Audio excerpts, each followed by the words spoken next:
ओम शांति 31 अगस्त 2024 प्रातः मुरली बाबा कहउछंती मिठे बच्चे जोग करिबा सहित पाठ पढ़ा उपरे मध्य संपूर्ण ध्यान देबाकू हेबो कारण जोग द्वारा पवित्र हेबो एवं पाठ पढ़ा द्वारा विश्वर मालिक हेबो। जोग करिबा सहित पाठ पढ़ा उपरे मध्य संपूर्ण ध्यान देबाकू हेबो कारण जोग द्वारा पवित्र हेबो एवं पाठ पढ़ा द्वारा विश्वर मालिक हेबो। प्रश्न स्कॉलरशिप अर्थात पाठ पढ़ारे वृत्ति पाइबा पई केउ पुरुषार्थ करिबा जरूरी? स्कॉलरशिप अर्थात पाठ पढ़ारे वृत्ति पाइबा पई केउ पुरुषार्थ करिबा जरूरी? उत्तर यदि स्कॉलरशिप नेबार अछि तेबे सबुआडू मोह तुटाई दियो। धन दौलत पिला छुआ घर द्वार किछि भी मने न पड़ू, केवल शिव बाबा ही मने रही थांतु जहाकू कहा जाए संपूर्ण स्वाहा हेबा, तेबे जाई उच्च पद प्राप्त करि परिबो। बुद्धि रे एही निशा रहिबा आवश्यक जे मु केते बड़ परीक्षा रे उत्तीर्ण हेबाकू जाउछि, आमर पाठ पढ़ा केते श्रेष्ठ एवं स्वयं दुख हर्ता सुख करता बाबा ही आमर शिक्षक अटंती। सही परम प्रिय बाबा ही आमको पाठ पढ़ाउछंती। ओम शांति। आत्मार पिता परमात्मा शिव बाबा पिला मानकु बुझाउछंती, पाठ पढ़ाउछंती, तेणु पिला मानकर केते निशा चढ़िबा उचित। आत्मा ही पढ़ी थाए ना, आत्मा ही संस्कार नहीं जाई थाए, एही शरीर तो पाउंस होई जाए। बाबा बसी पिला मानकु पाठ पढ़ाउछंती, आत्मा माने मध्य जानुछंती जे आमे पाठ पढ़ुछु जोग शिखुछु। बाबा कहउछंती एही याद रे रहिबा द्वारा तुमर पाप कटि जीवो। एकमात्र बाबा ही पतित पावन अटंती। ब्रह्मा विष्णु शंकरंकु कौन पतित पावन कुहा जीव कि? लक्ष्मी नारायण को कुहा जीव कि? ना, पतित पावन तो केवल जणे अटंती जी कि सारा दुनिया को पवित्र करुछंती, सीए हेउछंती तुमर पिता। पिला माने जानिछंती जे एही बेहदर पिता सबुठार प्रिय जहांको आमे भक्ति मार्ग रे मने पकाई आसीछु। बाबा आस आसी आमर दुख हरण करी सुख दियो। सृष्टि तो गोटिए, तेणु यही चक्र रे समस्त को आसीबाकू ही हेबो। 84 जन्मर चक्र संबंध रे मध्य बाबा बुझाइछंती। आत्मा ही संस्कार नहीं जाई थाए। आत्मा जानिछि जे एही मृत्यु लोकरु अमर लोककू अथवा नरकरु स्वर्ग को जीवा पई आमे पाठ पढ़ुछु। बाबा तुमको पुनर्बार विश्वर मालिक करिबा पई आछंती, तेणु तुमे माने केते बड़ परीक्षा रे पास करूछ। सबुठारु श्रेष्ठ बाबा तुम मानकु पाठ पढ़ाउछंती। जेउ समय बाबा बसी पाठ पढ़ाउछंती सेही समय तुमर निशा चढ़ुछि। बाबा बहुत निशा चढ़ाउछंती। बाबा आमको पर लोक को जीवा पई योग्य करूछंती। एठारे तो केही योग्य नांती, तुमे माने मध्य जानिछ। आमे योग्य देवता मानक पाखरे मुंड नुआई आसीछु। एबे पुणी बाबा आमको सारा विश्वर मालिक करूछंती, तेणु एही निशा रहिबा उचित। एपरि नुहे जे एठारे निशा चढ़िबो पुणी बाहर को गले कम होई जिवो। पिला माने कहउछंती बाबा आमे आपन को भूली जाउछु, आपन पतित दुनिया पतित शरीर रे आसी आमको पाठ पढ़ाई विश्वर मालिक करूछंती। तुमे माने विश्व राजत्वर बहुत बड़ लटेरी नेउछ, किंतु तुमे गुप्त अट, तेणु एही भली उच्च पाठ पढ़ा प्रति भल भावरे ध्यान देबा उचित। केवल जोगर यात्रा द्वारा काम चलिबो नाही, एथिपाई पाठ पढ़ा मध्य जरूरी अटे। 84 जन्मर चक्र किपरि लगाउछु एहा मध्य तुमर बुद्धि रे रहिबा उचित। तुमे माने जानिछ बाबा बहुत जोर रे निशा चढ़ाउछंती। तुम परि बड़ लोक केही होई परिबे नाही। तुमे माने मनुष्य रु देवता होई जाउछ। तुम व्यतीत आउ कोन केही विश्वर मालिक होइछंती कि? ख्रिस्टियन माने चेष्टा करूछंती विश्वर मालिक हेबा पई, किंतु नियम कहू नाही जे ତୁମ ବ୍ୟତୀତ ଆଉ କେହି ବିଶ୍ୱର ମାଲିକ ହୋଇପାରିବେ। ତେବେ ବିଶ୍ୱର ମାଲିକ କରିବା ପାଇଁ ଏକମାତ୍ର ବାବାଙ୍କର ଆବଶ୍ୟକତା ଅଛି, ଆଉ କାହାର ଶକ୍ତି ନାହିଁ। ସେଥିପାଇଁ ତୁମମାନଙ୍କର ବୁଦ୍ଧି ବହୁତ ଶୁଦ୍ଧ ହେବା ଦରକାର। ପ୍ରତିଦିନ ଜ୍ଞାନ ଅମୃତ ପାନ କରୁଛ, ମାତ୍ର କେବଳ ଏତିକିରେ ରହିଯାଅନି ଯେ ଆମେ ବାବାଙ୍କୁ ବହୁତ ମନେ ପକାଉଛୁ। ଏହି ଯୋଗ ବଳ ଦ୍ୱାରା ପବିତ୍ର ହୋଇଯିବ, କିନ୍ତୁ ପଦ ମଧ୍ୟ ପାଇବାକୁ ପଡ଼ିବ। ଦଣ୍ଡ ଭୋଗ କରି ମଧ୍ୟ ସମସ୍ତେ ପବିତ୍ର ହେବେ, କିନ୍ତୁ ବାବା ଆସିଛନ୍ତି ବିଶ୍ୱର ମାଲିକ କରିବା ପାଇଁ। ସମସ୍ତେ ତ ଶାନ୍ତିଧାମ ଯିବେ ନା, କିନ୍ତୁ ସେଠାରେ କ'ଣ ସମସ୍ତେ କେବଳ ବସିଯିବେ କି? ତେବେ ତ ସେମାନେ କୌଣସି କାମର ନୁହନ୍ତି। ସେହିମାନେ ହିଁ କାମର ଅଟନ୍ତି, ଯେଉଁମାନେ ପୁଣି ଆସି ସ୍ୱର୍ଗରେ ରାଜତ୍ୱ କରିବେ। ତୁମେମାନେ ଏଠାକୁ ସ୍ୱର୍ଗର ରାଜତ୍ୱ ନେବାକୁ ଆସିଛ। ତୁମ ପାଖରେ ବିଶ୍ୱର ରାଜତ୍ୱ ଥିଲା, ପୁଣି ମାୟା ତୁମଠାରୁ ଛଡ଼ାଇ ନେଇଛି। ଏବେ ପୁଣି ଥରେ ତୁମକୁ ମାୟା ରାବଣ ଉପରେ ବିଜୟ ପ୍ରାପ୍ତ କରି ବିଶ୍ୱର ରାଜତ୍ୱ ନେବାକୁ ହେବ।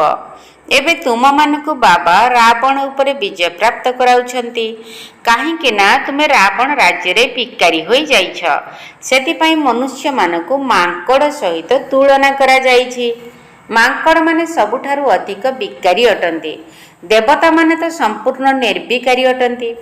ଏହି ଦେବତାମାନେ ହିଁ 84 ଜନ୍ମ ପରେ ପତିତ ହୋଇଛନ୍ତି। ବାବା କହୁଛନ୍ତି, ତୁମ ପାଖରେ ଯେଉଁ ଧନ ସମ୍ପତ୍ତି, ଶରୀର, ସନ୍ତାନ ଆଦି ଅଛନ୍ତି, ସବୁଥିରୁ ମମତା ତୁଟାଇବାକୁ ହେବ।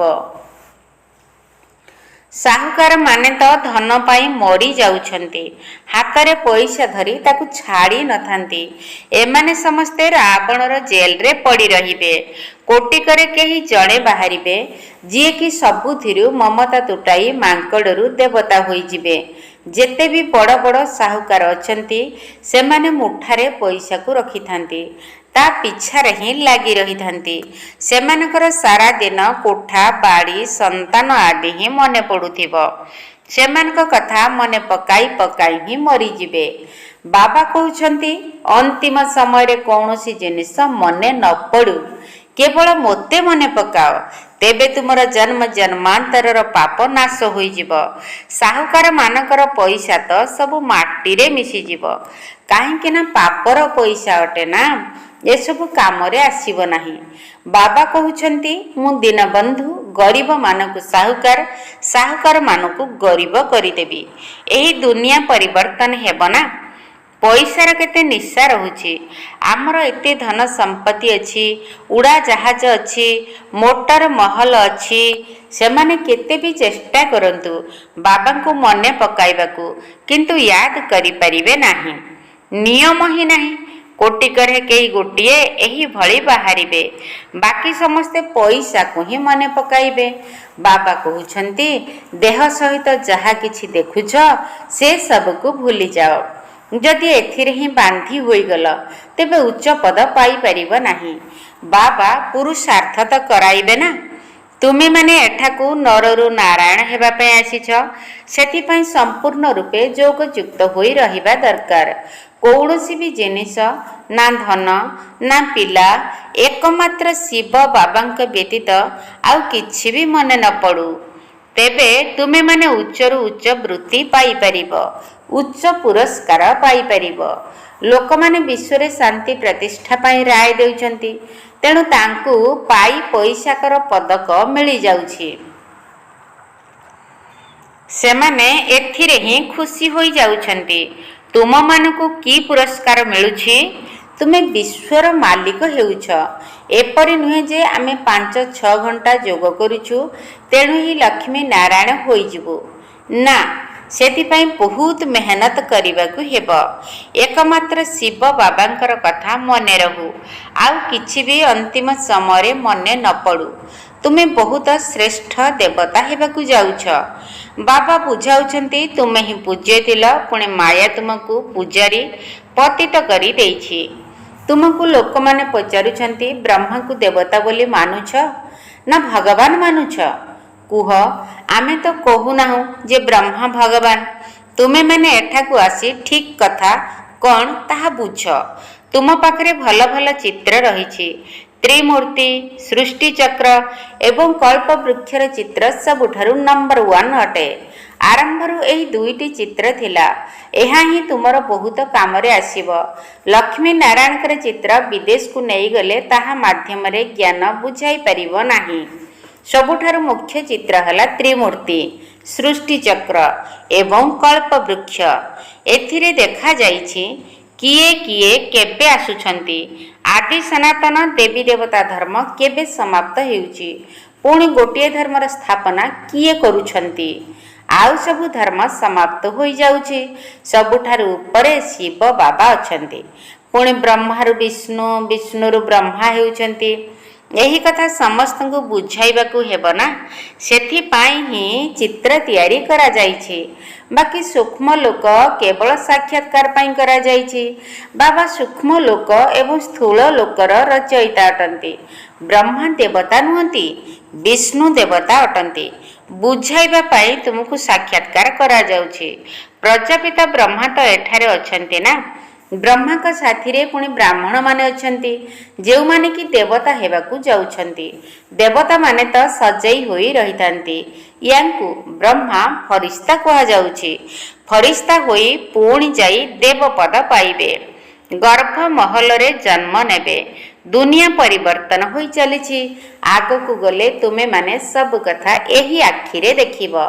भल भाबरे मजबूत होई जिब। बाकी आउ अल्प समय अछि। तुमे माने नररु नारायण हेबा पाई आसीछ। फेल होई गले प्रजारे आसीब। सन्यासी आदि एही कथा को बुझाई परिबे नाही। राम को सम्मान तो नष्ट करी देइछंती। गायन करूछंती राम राजा। तेबे सेठारे अधर्मर कथा किपरि हेबो? ए सब भक्ति मार्गर कथा। सेथि पाई गायन करा जाइछि मिछ माया मिछ काया। पांच विकार को माया कहा जाउछि। धन को नुहे, धन को संपत्ति कहा जाउछि। मनुष्य माने एकथा मध्य जानि नाहंती जे माया काहाकू कुहा जाउछि। एकथा बाबा मीठा मीठा पिला मानकू बुझाउछंती। बाबा कहउछंती मु परमात्मा तुम मानकू निज ठारु मध्य श्रेष्ठ विश्वर मालिक करूछि। तुमे माने वर्तमान पाठ पढ़ुछ। यह केते उच्च पाठ पढ़ा। मनुष्यरु देवता हेबा पाई समय लागि न थाए। देवता माने सत्य युगरे रही थांती, मनुष्य माने एही कଳି युगरे अछंती। तुमे एबे संगम रे मनुष्यरु देवता हेउछ। बाबा केते सहज भाबरे बुझाउछंती।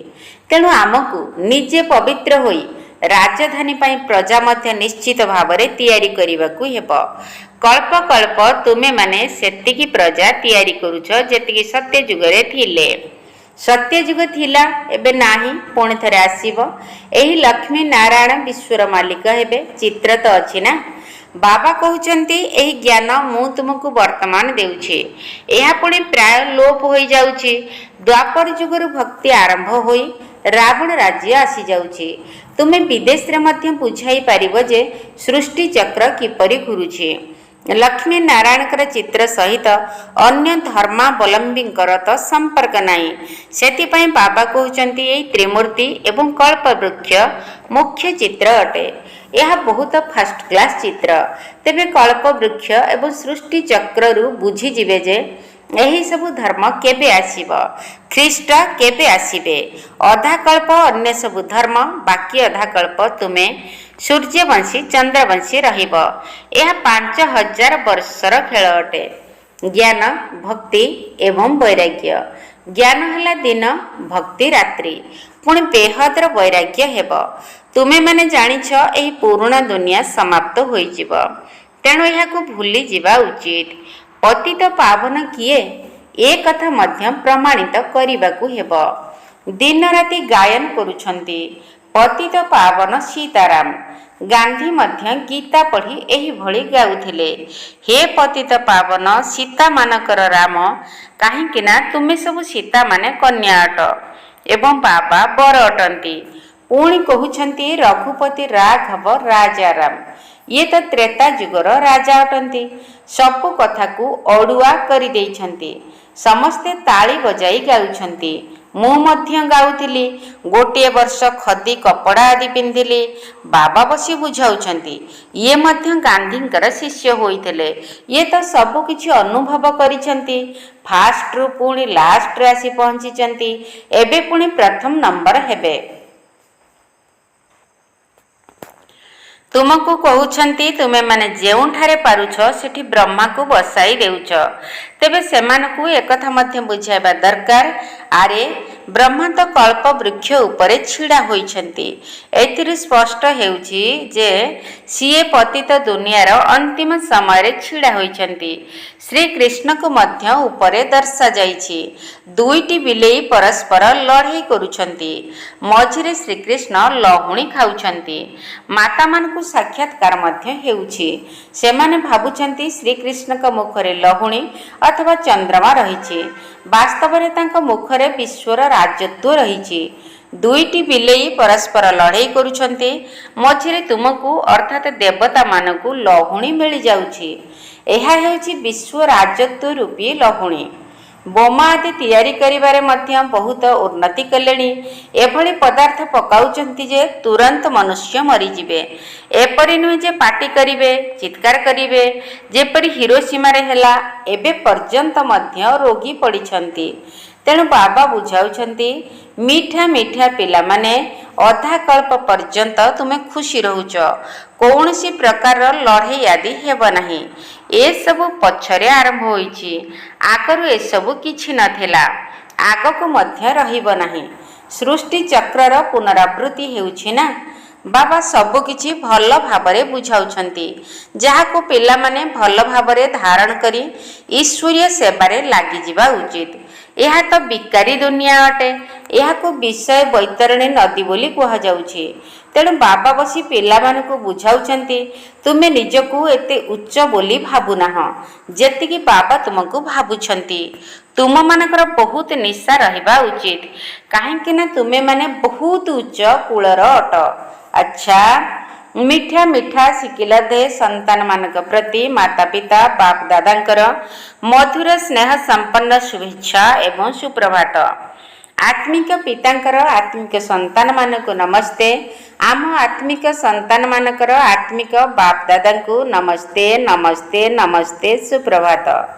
ଧାରଣା ପାଇଁ ମୁଖ୍ୟ ସାର। ପ୍ରଥମ ପଏଣ୍ଟ, ନିଜର ମନ ବୁଦ୍ଧି ଶ୍ରେଷ୍ଠ କରିବା ପାଇଁ ପ୍ରତିଦିନ ଜ୍ଞାନ ଅମୃତ ପାନ କରିବାକୁ ହେବ। ଯୋଗ କରିବା ସହିତ ପାଠପଢ଼ା ଉପରେ ମଧ୍ୟ ପୁରା ଧ୍ୟାନ ନିଶ୍ଚିତ ଦେବାକୁ ହେବ। କାହିଁକି ନା ପାଠପଢ଼ା ଆଧାରରେ ହିଁ ଉଚ୍ଚ ପଦ ମିଳିଥାଏ। ନିଜର ମନୋବୁଦ୍ଧି ଶ୍ରେଷ୍ଠ କରିବା ପାଇଁ ପ୍ରତିଦିନ ଜ୍ଞାନ ଅମୃତ ପାନ କରିବାକୁ ହେବ। ଯୋଗ କରିବା ସହିତ ପାଠପଢ଼ା ଉପରେ ମଧ୍ୟ ପୁରା ଧ୍ୟାନ ନିଶ୍ଚିତ ଦେବାକୁ ହେବ। କାହିଁକି ନା ପାଠପଢ଼ା ଆଧାରରେ ହିଁ ଉଚ୍ଚ ପଦ ମିଳିଥାଏ। ଦ୍ୱିତୀୟ ପଏଣ୍ଟ, ଆମେ ଉଚ୍ଚ କୂଳର ଆତ୍ମା, ଯାହାକୁ ସ୍ୱୟଂ ଭଗବାନ ପାଠ ପଢ଼ାଉଛନ୍ତି। ଏହି ନିଶାରେ ରହିବାର ଅଛି। ଜ୍ଞାନକୁ ଧାରଣ କରି ଈଶ୍ୱରୀୟ ସେବାରେ ଲାଗିଯିବାର ଅଛି। ଆମେ ଉଚ୍ଚ କୂଳର ଆତ୍ମା, ଯାହାକୁ ସ୍ୱୟଂ ଭଗବାନ ପାଠ ପଢ଼ାଉଛନ୍ତି। ଏହି ନିଶାରେ ରହିବାର ଅଛି। ଜ୍ଞାନକୁ ଧାରଣ କରି ଈଶ୍ୱରୀୟ ସେବାରେ ଲାଗିଯିବାର ଅଛି। ବରଦାନ, ସନ୍ତୁଷ୍ଟତା ରୂପୀ ବିଶେଷତା ଦ୍ୱାରା ପ୍ରତ୍ୟେକ କଡ଼ା ପରୀକ୍ଷାରେ ମଧ୍ୟ ସଫଳ ହେଉଥିବା ଦୃଢ଼ତା ସମ୍ପନ୍ନ ଆତ୍ମା ଭବ। ସନ୍ତୁଷ୍ଟତା ରୂପୀ ବିଶେଷତା ଦ୍ୱାରା ପ୍ରତ୍ୟେକ କଡ଼ା ପରୀକ୍ଷାରେ ମଧ୍ୟ ସଫଳ ହେଉଥିବା ଦୃଢ଼ତା ସମ୍ପନ୍ନ ଆତ୍ମା ଭବ। ସନ୍ତୁଷ୍ଟତା ହେଲା ବ୍ରାହ୍ମଣମାନଙ୍କର ବିଶେଷ ଲକ୍ଷଣ। ତୁମକୁ ଯାହା ବି ପାଠ ମିଳିଛି ସେଥିରେ ସନ୍ତୁଷ୍ଟ ରହିବା ହିଁ ଆଗକୁ ବଢ଼ିବା। କିଛି ବି ତଳ ଉପର ହୋଇଯାଉ, କେହି ଅପମାନ ମଧ୍ୟ ଦେଉ, କିନ୍ତୁ ଦାତାଙ୍କର ପିଲାମାନେ କେବେ ବି କୌଣସି କଥାରେ ଅସନ୍ତୁଷ୍ଟ ହୋଇପାରିବେ ନାହିଁ। ସେମାନେ ନିଜ ଉପରେ ମଧ୍ୟ ସନ୍ତୁଷ୍ଟ ଏବଂ ଅନ୍ୟମାନଙ୍କ ଉପରେ ମଧ୍ୟ ସନ୍ତୁଷ୍ଟ ରହୁଥିବେ। ସେଥିପାଇଁ ଦୃଢ଼ତା ସମ୍ପନ୍ନ ସଂକଳ୍ପ କର ଯେ କିପରି ବି କଡ଼ା ପରୀକ୍ଷା ଆସିଯାଉ, କିନ୍ତୁ ମୋତେ ସନ୍ତୁଷ୍ଟ ରହିବାକୁ ହିଁ ହେବ। ତାହା ହେଲେ ସଫଳ ହୋଇ ଚାଲିବ। ସ୍ଲୋଗାନ, ଖୁସି ବାସିଆ ଆତ୍ମା ତାଙ୍କୁ କୁହାଯିବ ଯାହାଙ୍କର ହୃଦୟରେ ସର୍ବଦା ଖୁସିର ସୂର୍ଯ୍ୟ ଉଦୟ ହୋଇ ରହିଥାଏ। ଖୁସିବାସିଆ ଆତ୍ମା ତାଙ୍କୁ କୁହାଯିବ, ଯାହାଙ୍କର ହୃଦୟରେ ସର୍ବଦା ଖୁସିର ସୂର୍ଯ୍ୟ ଉଦୟ ହୋଇ ରହିଥାଏ। ଓମ୍ ଶାନ୍ତି। କାହିଁକି ଆସିଛୁ ମନ, କିସ ନେବା ପାଇଁ ରେ? କାହିଁକି ଆସିଛୁ ମନ, କିସ ନେବା ପାଇଁ ରେ? ଆସିଅଛୁ ଏକା ତୁହି, ଯିବୁ ଏକା ହୋଇ ରେ। କାହିଁକି ଆସିଛୁ ମନ, କିସ ନେବା ପାଇଁ ରେ? ଏ ତ ମିଛ ଖେଳ ଘର, ଖେଳୁଛୁ ଧରି ଶରୀର। ଏ ତ ମିଛ ଖେଳ ଘର, ଖେଳୁଛୁ ଧରି ଶରୀର। ମିଛେ ବୋଲୁ ମୋର ମୋର, ବିଷୟେ ଭୋଳ ହୋଇ ରେ। କାହିଁକି ଆସିଛୁ ମନ, କିସ ନେବା ପାଇଁ ରେ? ଦୁଃଖମୟ ଏ ସଂସାର, ଯଦି ହେବୁ ଏଠୁ ପାର। ଦୁଃଖମୟ ଏ ସଂସାର, ଯଦି ହେବୁ ଏଠୁ ପାର। ବାବାଙ୍କୁ ସ୍ମରଣ କର, ଆଉ ସବୁ ଭୁଲି ରେ। ବାବାଙ୍କୁ ସ୍ମରଣ କର, ଆଉ ସବୁ ଭୁଲି ରେ। କାହିଁକି ଆସିଛୁ ମନ, କିସ ନେବା ପାଇଁ ରେ? ଖୋଜୁଥିଲୁ ତୁ ଯାହାକୁ, ଯାଇ କେତେ ମନ୍ଦିରକୁ। ଖୋଜୁଥିଲୁ ତୁ ଯାହାକୁ, ଯାଇ କେତେ ମନ୍ଦିରକୁ। କରୁଥିଲୁ ଭକତି ତୁ, କେତେ ଦୁଃଖ ପାଇ ରେ। କରୁଥିଲୁ ଭକତି ତୁ, କେତେ ଦୁଃଖ ପାଇ ରେ। କାହିଁକି ଆସିଛୁ ମନ, କିସ ନେବା ପାଇଁ ରେ? ଭକତିର ଫଳ ଜ୍ଞାନ, ଦେଉଛନ୍ତି ଭଗବାନ। ଭକତିର ଫଳ ଜ୍ଞାନ, ଦେଉଛନ୍ତି ଭଗବାନ। ଆସିଛନ୍ତି ଛାଡ଼ି ଧାମ, ଧର୍ମ ରକ୍ଷା ପାଇଁ ରେ।